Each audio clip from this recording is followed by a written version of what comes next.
Now, Correctional Services Minister Micheal Masutha has extended condolences to the family of an official that was killed by a prisoner at Goedemoed prison in the Free State. 2 female officers were held hostage by an inmate.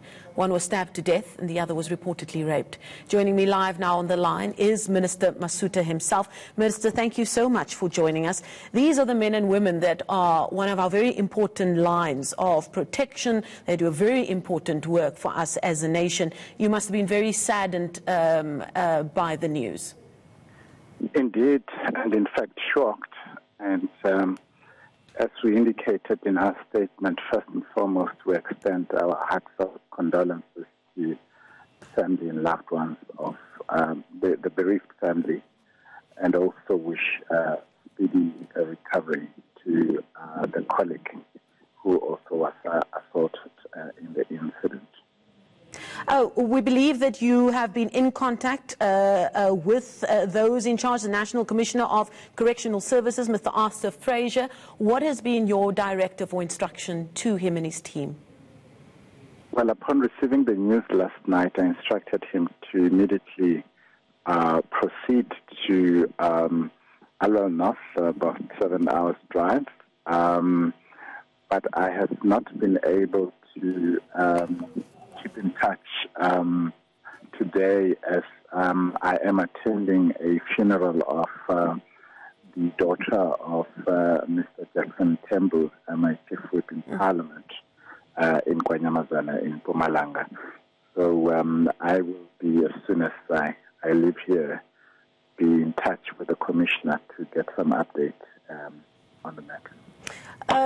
With the little time you've had to try and find out what exactly went amiss at this prison facility, what do you understand happened and was at the core of how the situation unfolded?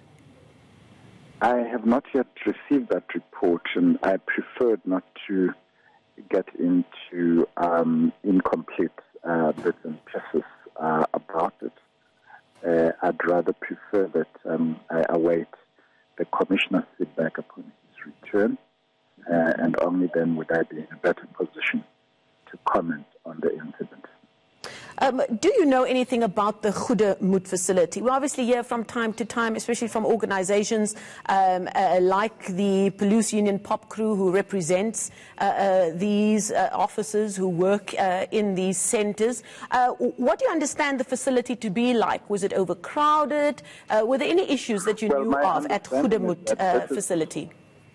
My understanding is that this is one of the facilities which is actually undercrowded at about 97%.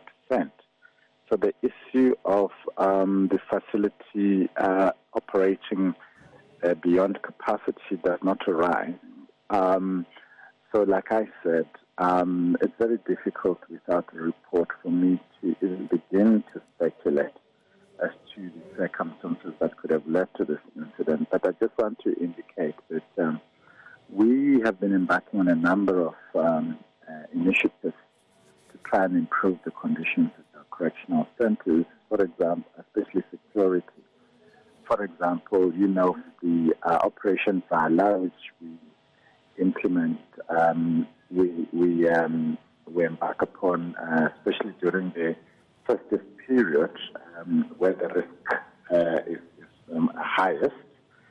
And the purpose is to remove contraband in our facilities and to ramp up security. Yesterday I was at Zonderwater Training College to welcome new recruits. We are planning to have a total intake this year of some 2,000 young people into our staff complement to try and catch up with the natural attrition that we have been experiencing. In the process, of course, we've had some setbacks. We've had incidents of apparent nepotism, where we've had to halt appointments and conduct investigations, which also caused delays.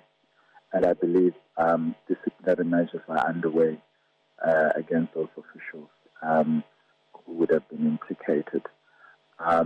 But one of the things that we have done was to introduce a double intake per annum as opposed to the single intake that's been applicable over the years, to try and increase the numbers that we're able to absorb into the system in terms of staff complement as well.